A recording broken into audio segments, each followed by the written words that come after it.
Ada lagi cerita di Pak Gub. Pak Kapolda, beberapa hari yang lalu saya ceramah di depan Pak Presiden di Kalimantan Selatan. Bapak Presiden yang terhormat, di depan pintu surga, ketika penghuni surga sudah mau masuk, tiba-tiba macet kunci. Macet kunci surga, tidak mau terbuka. Orang mau masuk, macet kunci. Malaikat coba, tidak bisa terbuka. Akhirnya malaikat balik. Ada yang bisa perbaiki kunci? Maju orang pertama, Ajinomoto, orang Jepang. Saya bisa perbaiki, cuma saya minta ongkos 3 juta. Untuk apa 3 juta? 2 juta pergantian barang rusak, 1 juta biaya kerja. Oh begitu. Oh, berdiri orang kedua, George, Amerika. Saya bisa lebih hebat dari dia, cuma saya minta agak lebih sedikit. Kata malaikat, berapa? 5 juta mas bro. Untuk apa 5 juta? 2 juta biaya riset, penelitian, kita mau tahu apa sebabnya supaya tidak terulang. 2 juta lagi pergantian barang yang rusak, 1 juta saja biaya kerja. Oh begitu. Maju orang ketiga. Saya bisa lebih hebat dari ini, lebih jago saya dari ini 2. Siapa kamu? Broker.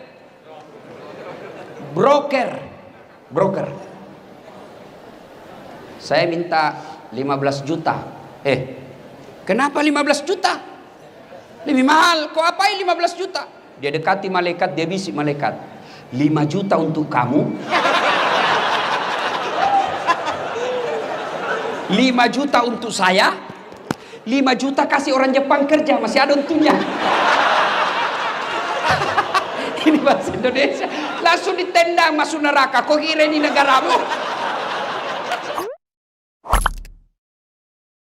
Bukan Islam pil caleg, Islamlah secara benar. Dan janganlah engkau ikuti langkah-langkah setan, karena sesungguhnya setan itu musuh yang nyata bagi kalian. Dan ternyata malam ini banyak setan yang berkeliaran di tengah-tengah kita. Setannya bukan pocong, setannya bukan uka-uka, tapi apa setan yang ada di tengah-tengah kita? Bentuknya handphone. Maka ibu-ibu, bapak-bapak yang saya muliakan, kalau bapak ibu cinta kepada Rasulullah, menghormati majelis kita, yuk turunkan handphonenya.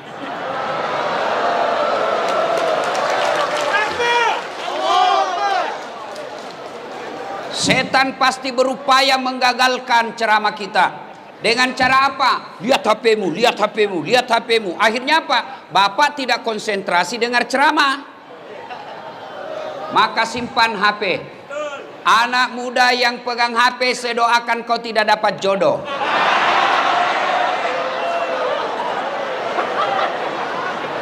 Ibu-ibu yang pegang handphone, saya doakan suaminya kawin lagi.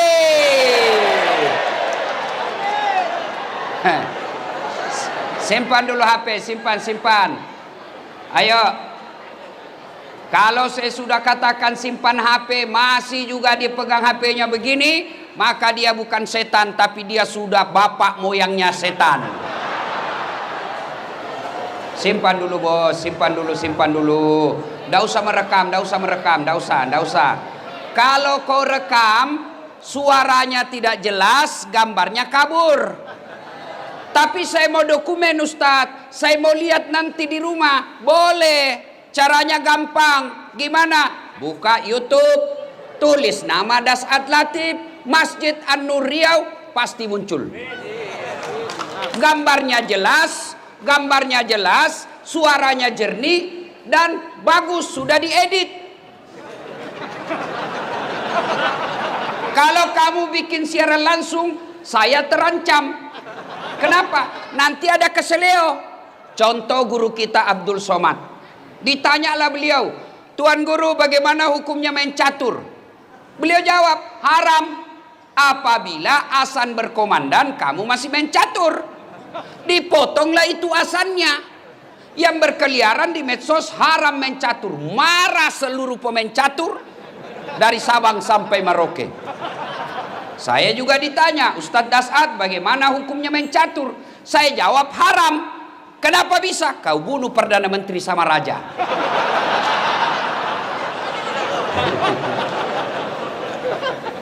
Yang ngedarkan celengan simpan saja itu bos, nanti saya ngisi celenganmu.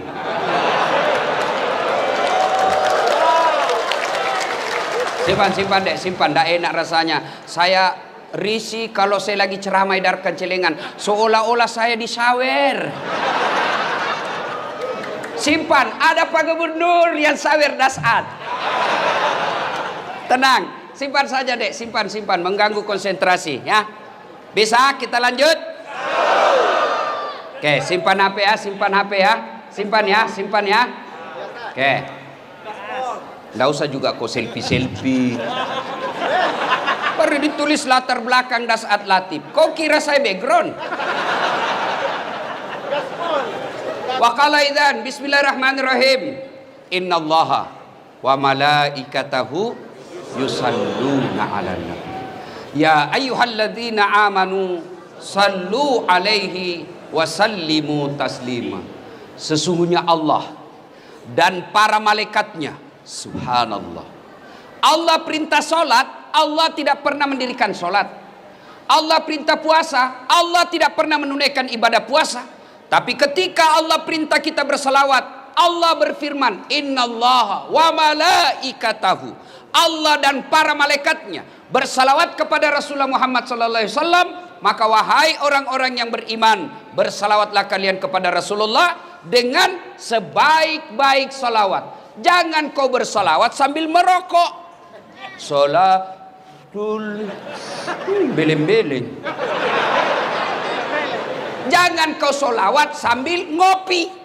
Itu tidak haram, tapi bukanlah adab yang baik ketika mendoakan salawat kepada Rasulullah Muhammad sallallahu alaihi wasallam. Begitu dimuliakannya Rasulullah tadi, kita lihat prakteknya. Ketika bersalawat kepada Rasulullah, kita dianjurkan berdiri. Kenapa? Kita memuliakan manusia semulia-mulia manusia, yaitu Muhammad sallallahu alaihi wasallam. Kalau Bapak Ibu tidak bisa memperbanyak amal dengan tahajud, tidak bisa memperbanyak amal dengan membangun masjid, tidak bisa memperbanyak amal dengan Senin Kamis, tidak bisa memperbanyak amal dengan umroh, maka kumpulkan amalmu ketika kau duduk bersama seperti ini. Bersalawatlah kepada Rasulullah Muhammad sallallahu alaihi wasallam. Saya mau ajak salawat. Bisa? Bisa. Tapi tetap pakai masker. Ya. Boleh ya? Kita dengar, saya mau dengar orang-orang di Pekanbaru mana lebih kencang suara ibu-ibu dengan bapak-bapak. Kita tanding malam ini. Ayo, bapak-bapak diam, kita dengar dulu ini ibu-ibu nih. Salawat, ikut bareng-bareng saya Bu ya. Bisa? Yuk. Salatullah.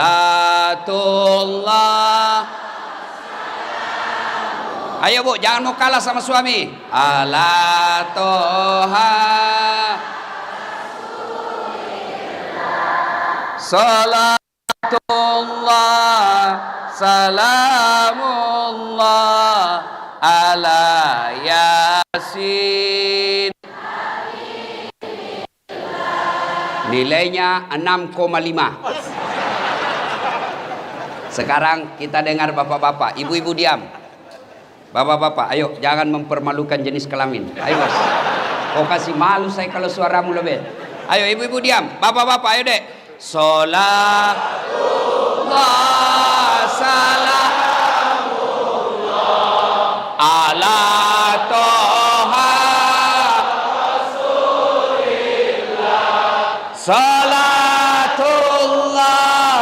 salamullah ala Yasin Habibillah. Nilainya 9,9. Memang ibu-ibu tadi tidak bisa kencang suaranya, tapi itu tadi syahdu. Suara begitu tadi tuh yang membuat kita nafsu. Makanya dedek gadis, kalau kau ditelepon sama cowokmu, jangan kau mendayu-dayu mensahdukan suaramu. Assalamualaikum. Waalaikumsalam. Bagaimana kabar dek? Baik-baik bang. Bagaimana orang tidak tergoda? Coba kalau tegas sedikit. Assalamualaikum. Waalaikumsalam. Lagi ngapain? Kenapa kau tanya-tanya?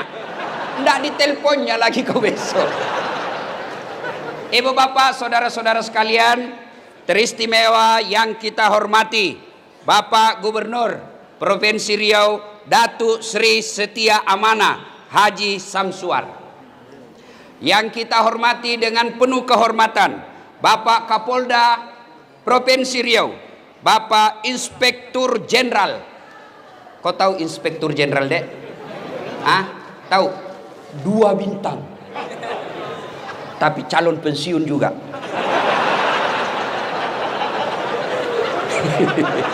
Ngapa ya?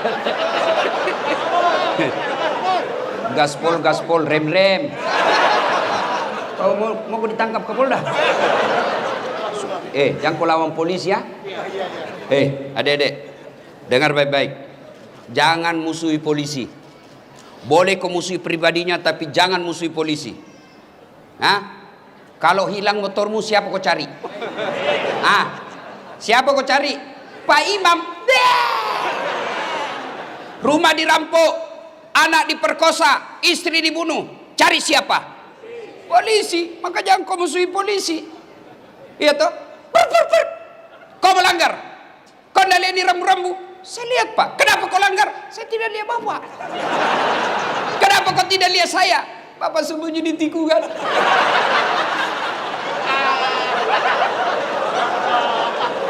Itu polisi film India, bukan polisi Indonesia. Polisi Republik Indonesia. Lihat Kapolda kita hadir di tempat ini. Itu menunjukkan saya cinta kepada kalian masyarakatku. Ini penuh resiko hadir di tempat ini, mempertaruhkan jabatan. Tapi beliau katakan, yang penting saya harus hadir sebagai penegak hukum di Provinsi Riau. Allahu Akbar. Aman saya sekarang.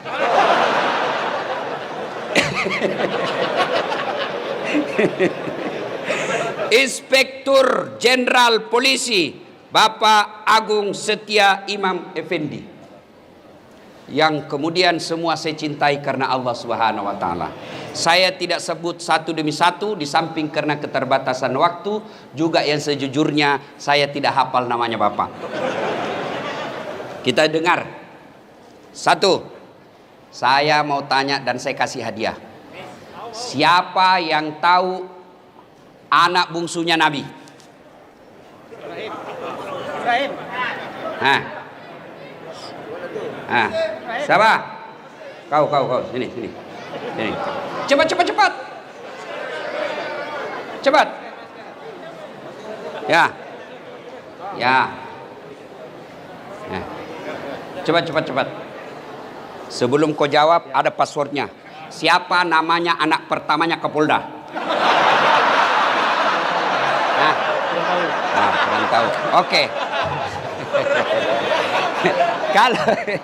Kalau begitu, siapa nama anak bungsunya Rasulullah? Fatimah Zahra. Aduh, sudah kencang, salah lagi.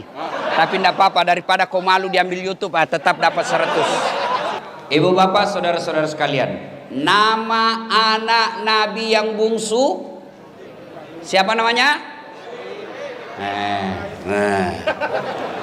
Gimana kau mau meneladani Nabi? Anak Nabi kamu tidak ngerti. Inilah pentingnya maulid. Adik-adik, siapa yang tahu berapa anaknya Nabi? 7. 3 laki-laki, 4 perempuan.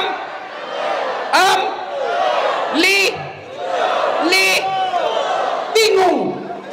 Inilah pentingnya maulid, supaya kita tahu sejarah Nabi. Setelah tahu sejarah Nabi, kita berusaha untuk mencontohnya. Tidak mungkin kau bisa mencontoh Nabi kalau sejarahnya kau tidak paham. Bagaimana kita mau tidur seperti Nabi, sejarah cara tidurnya Nabi kita tidak tahu. Inilah pentingnya maulid. Maka saudara-saudaraku yang tidak mau maulid, silahkan, monggo. Tapi jangan kau menganggap kami yang kumpul di tempat ini sebagai orang sesat. Kamu tidak mau maulid, kami hargai, silahkan. tapi jangan melukai perasaan kita yang mau maulid. Ya, ada orang anak muda sekarang baru belajar agama 2 bulan. Itu pun melalui YouTube. Baru 2 menit habis kuotanya. Seolah-olah agama ini seolah-olah sangat repot. Agama ini seolah-olah sangat sulit. Hanya persoalan kita maulid, dia tidak maulid, kita dikatakan ustadz tidak sunnah. Beranimu bos. Kau panitia hari kiamat. Nah, ibu bapak, saudara-saudara sekalian, inilah pentingnya maulid. Kita kumpul, dengar sejarah Nabi, setelah itu kita pulang. Ibu saya dulu memperkenalkan sejarah Nabi, karena saya anak-anak waktu itu, anak-anak senang lagu, dia perkenalkan melalui lagu.